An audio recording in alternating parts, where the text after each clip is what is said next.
Là où je suis pas d'accord avec vous, Julien, c'est que pour moi, il n'y a pas de fatalité, c'est-à-dire que la France... Je dis pas qu'il y a une fatalité, il y a une élection présidentielle en 2027. Mais... C'est ça. Et donc maintenant, effectivement, il y a un constat, mais ce déclassement, il vient de loin. Si vous regardez les chiffres, ce qu'on aime bien regarder, nous, c'est en 1980, d'accord, le PIB par habitant, qui est quand même une mesure de combien on crée de richesse, de la France, c'était 13 000 $. Dans le même temps, celui des États-Unis était à 12 500, donc en dessous d'une autre, et celui de l'Allemagne à 11 000, donc 20% plus bas, quasiment. Aujourd'hui, quels sont les chiffres ? Celui des États-Unis est 2 fois le nôtre et celui des Allemands est 25% supérieur. Et si on regarde... Là, je vois pas en quoi vous êtes en train de me contredire. Hein. Ah non, mais ce que je dis, c'est que là, on paye 45 ans de socialisme. Parce que qu'est-ce qui a lancé... On ne se contredit pas du tout. Enfin, ou alors je comprends mal, mais... Allez-y. Non, là où je ne suis pas d'accord, c'est sur la fatalité. Ah d'accord, oui, pardon. Qu'on a identifié justement, qu'on a fait ce constat, qu'on a identifié les causes profondes, qui sont par exemple les nationalisations de François Mitterrand, parce que ça, il y a une question d'efficacité de l'État, de notre appareil productif. Pourquoi est-ce qu'on a délocalisé ? Parce qu'on a perdu en productivité, parce que c'était effectivement, quand on peut produire plus avec une plus grande productivité localement, on n'a pas besoin de délocaliser. Et là, maintenant qu'il y a la robotique humanoïde et l'IA qui arrivent, il y a une bascule industrielle qui est en train d'arriver, qui va permettre normalement, si on prend le tournant, de se réindustrialiser. Encore faut-il monter dans le train en marche et ne pas laisser passer ne pas oublier que la puissance économique est mère de tout, en fait. Si on regarde un déclassement au niveau européen, pourquoi est-ce qu'aujourd'hui l'Allemagne nous roule dessus littéralement dans les instances européennes ? Parce que leur PIB est 50% supérieur au nôtre. Si on avait gardé le même écart entre la France et l'Allemagne qu'en 80, nos PIB seraient les mêmes. C'est-à-dire que l'économie française serait aussi forte que l'économie allemande. Et là, effectivement, si l'Allemagne n'était pas si loin devant nous, on ne se ferait pas rouler dessus pareil. Et c'est ça, je pense, que aussi Donald Trump et Meloni ont montré. Un point intéressant sur Meloni, l'Italie était l'homme malade de l'Europe. Très récemment, c'est en 2025, l'Italie est passée devant le Japon comme puissance exportatrice. Mais on a dit beaucoup de choses sur Giorgia Meloni, on a dit beaucoup de choses, pour prendre un exemple assez similaire sur Javier Milei en Argentine, il n'y a que les résultats qui comptent. C'est ça. Et maintenant, on commence à voir les politiques publiques qui fonctionnent pour le redressement de la France, et donc mettons-les en œuvre. Comment s'éloigner encore un peu plus des valeurs fondamentales françaises ? Mais c'est exactement. Je suis choqué vraiment qu'un président de la République, donc garant de notre Constitution d'une France une et indivisible, se permette de juger des Français, de ramener des Français à leur origine supposée, parce que Christiane Taubira, jusqu'à preuve du contraire, elle est française. Certes, elle est donc guyanaise. La Guyane, c'est la France. Elle est française. Elle est française. Donc elle ne vient d'aucune diaspora. Teddy Riner non plus, Lilian Thuram non plus. C'est ça le point. En fait, quand on parle de diaspora, c'est-à-dire qu'on ramène des Français à une origine supposée, et donc comme si tout Français non blanc serait donc moins français que les autres. Ça me choque.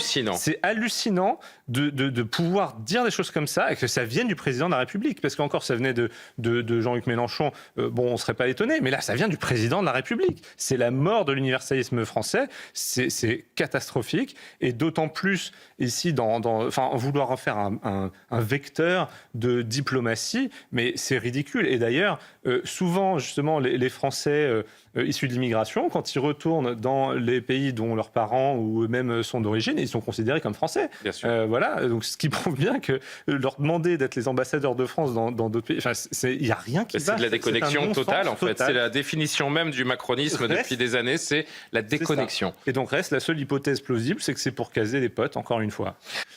Alors, d'un point de vue, effectivement, de nos valeurs et de notre... ce que représente la République française, son universalisme, les Lumières, ce qui fait de nous des Français, le fait de voir des personnes pour qui elles sont et non pas pour leur couleur de peau, ça, c'est une antithèse totale et une trahison de notre histoire. Mais il y a aussi derrière d'autres points. C'est que rien que d'un point de vue politique public, normalement, quand le président, quand l'exécutif, parce que c'est aussi, il faut que le gouvernement soit d'accord, crée une instance consultative de cette manière-là, il faut qu'il y ait une mission.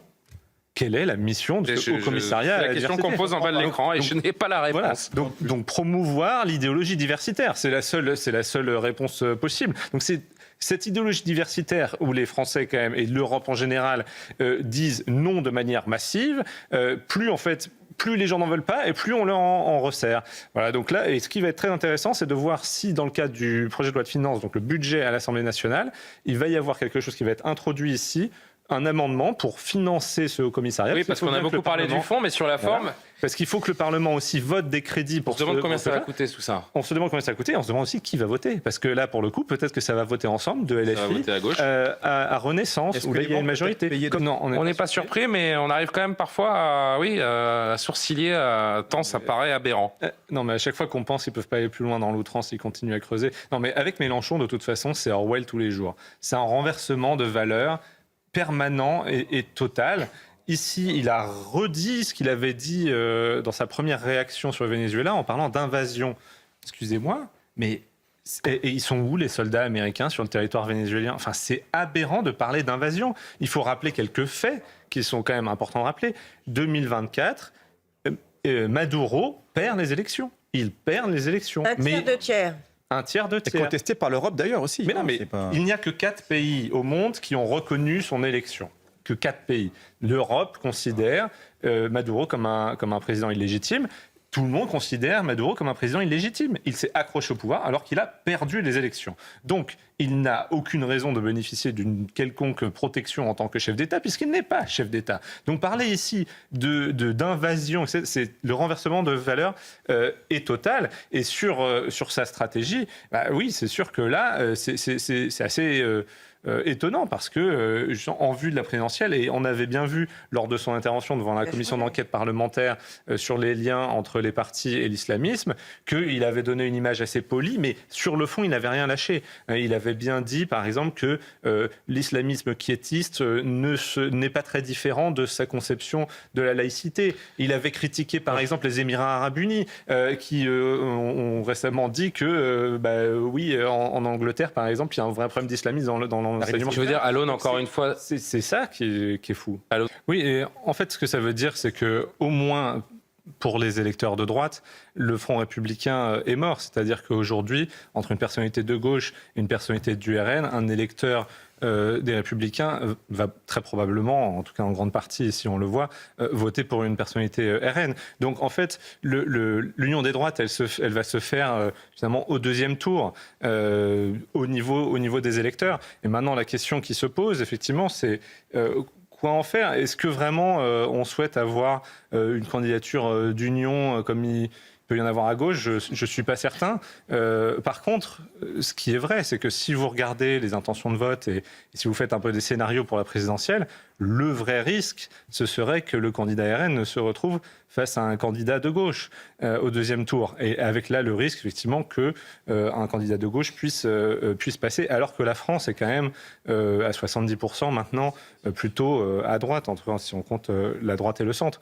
Donc, ce qui peut se poser comme question pour les appareils, hors RN bien sûr, c'est une primaire peut-être qui aille d'Édouard Philippe donc de Horizon à Reconquête en gros, pour avoir une forme d'union hors RN et voir si une telle candidature pourrait se hisser au second tour. Je pense que c'est ça le vrai enjeu. Et voilà. Mais cette perspective qui s'inspirerait un peu du modèle italien, elle est inéluctable. Si les Français veulent un président de droite, la responsabilité est entre les mains des visages que nous avons à l'antenne. Oui, mais encore une fois, c'est à quel moment en fait cette union se fait? Est-ce qu'elle se fait avant un premier tour de présidentielle? Est-ce qu'elle se fait entre les deux tours? C'est forcément non. C'est pas le souhait de Marine Le Pen, mais c'est le souhait a priori des sympathisants. C'est qu'il y ait un bloc de droite pour aller au premier tour de l'élection présidentielle. Enfin, moi, c'est comme ça que je le lis, personnellement. Mais derrière, il faut, moi, je le lis un peu différemment, parce que de toute manière, il faut des réserves de voix. C'est-à-dire qu'on voit bien, quand même, le plafond de verre du RN reste là, même dans les meilleures intentions de vote. Ils sont à 40, 42. Donc, se dire que l'union va pouvoir se faire quelque part sur uniquement la position du RN, c'est pas forcément le cas, parce que sinon, il serait déjà à plus de 50. Donc, tous ces électeurs qui amènent le bloc de droite à peu près à 70% de la population française. En fait, il faut trouver une espèce de dénominateur commun. Et ça, c'est sur une base programmatique et peut-être d'un accord de coalition ou de gouvernement. Donc ça va au-delà des personnes et ça va au-delà de se dire juste il faut un candidat commun. Un dernier mot, les municipales pourraient être un tour de chauffe sur cette question? Alors les municipales, il y a toujours quand même des enjeux très locaux. Voilà, Lyon, ça va être différent de Paris, etc. Et on voit bien, par exemple, que ce qui se joue à Paris avec la candidature de Madame Knafo est un peu complexe parce qu'on a l'impression que Madame Knafo est plus là pour essayer de montrer qu'elle peut faire un meilleur score que le RN. Mais si le prix de cette victoire, c'est que Madame Dati ne soit pas élue maire, je pense que les électeurs de droite vont lui en vouloir énormément. Donc c'est une partition qui est difficile à jouer et qui va dépendre à chaque fois des équilibres locaux. Oui, ça veut peut-être dire que Gérald Darmanin fait quelque chose de bien. Oui, ça veut peut-être dire qu'il est courageux et qu'il fait du bon travail, en fait. Il faut peut-être se réjouir de cette tribune. Non, moi je trouve que justement, c'est peut-être symptomatique que pour une fois, on a un ministre de la Justice, garde des Sceaux, qui fait un travail et qui essaye de réformer en fait cette justice qui nous a aussi conduit là où on est aujourd'hui. Le fait qu'on soit au bord de devenir une forme de narco-État, c'est quelque chose qu'on a analysé au millénaire avec justement ces risques de corruption. C'est que et notamment autour des municipales qui arrivent en mars prochain. Exactement. Et donc Gérald Darmanin prend tout ça très au sérieux, contrairement à ses prédécesseurs. Et je trouve que c'est très rafraîchissant. Quelque part, il n'y a que quand on ne fait rien qu'on n'a pas de critique. Et donc là, le fait qu'il y ait des critiques, je trouve que c'est symptomatique que Gérald Darmanin de faire quelque chose de bien. Florian Gérard Mercier, premier commentaire sur ces 11 propositions du député Bloc. Bon, c'est du bon sens? Oui, c'est totalement du bon sens. Effectivement, le fait qu'il faille s'engager à ne pas être islamiste et sous l'influence des frères musulmans ou autres pour être élu de la nation, c'est un peu normal. Sur les constructions, c'est vrai qu'il y a un vrai sujet. On se rappelle de la construction de la mosquée à Strasbourg, par exemple, où ce qui avait été le cadre de pas mal de scandales. Mais je voudrais élargir plus le sujet, c'est-à-dire que cette même logique ici, on devrait aussi l'appliquer par exemple sur l'immigration, sur les titres de séjour. Il faut vérifier à chaque nouveau titre de séjour ou à chaque renouvellement de titre de séjour, et notamment sur les naturalisations, que les personnes en question ne sont pas islamistes ou ne sont pas... Pardon, je vais élargir encore plus que vous, il faut appliquer ça à toute la société et pas seulement au monde politique ou à l'immigration arrivée ou subie en France. C'est ça, et c'est là où j'allais conclure dessus, c'est que au millénaire, on s'est intéressé justement à la question des frères musulmans, qui sont tous les patrons du renseignement nous disent qu'il y a deux risques civilisationnels pour notre pays aujourd'hui, c'est le narcotrafic et l'islamisme. Eh bien, les pays du Golfe ont résolu ce problème de l'islamisme. Oui. Ils ont interdit avec force et ils ont lutté pied à pied contre les frères musulmans, qui sont donc en pleine perte de vitesse dans tout le Moyen et le Proche-Orient. Et donc aujourd'hui, où sont les bastions en fait de l'islamisme politique des frères musulmans? C'est en Europe, c'est quand même en Belgique, en Angleterre. Exactement, et donc c'est le monde à l'envers totalement, et donc il faut qu'on s'inspire des politiques qui ont été mises en œuvre là-bas pour vraiment mener cette guerre à l'islamisme politique qui nous gangrène. Ah oui, c'est la gauche triste, quoi. C'est ceux qui sont malheureux dans leur vie et qui voudraient que tout le monde soit aussi malheureux qu'eux. Mais ça va aussi c'est plus profond que ça, parce que moi je me souviens d'une vidéo quand même très choquante où il y avait la députée Danielle Obono qui disait qu'elle avait honte des fêtes de l'humanité parce que c'était la gauche blanche et qu'il y avait un cochon qui était mis à cuire. C'est-à-dire qu'en fait, elle en mange pas, très bien, mais en fait elle refusait que d'autres personnes puissent apprécier ça. Et donc c'est vraiment un espèce de renversement des valeurs et dans l'exclusion. Il y a une arrogance aussi. C'est terrible.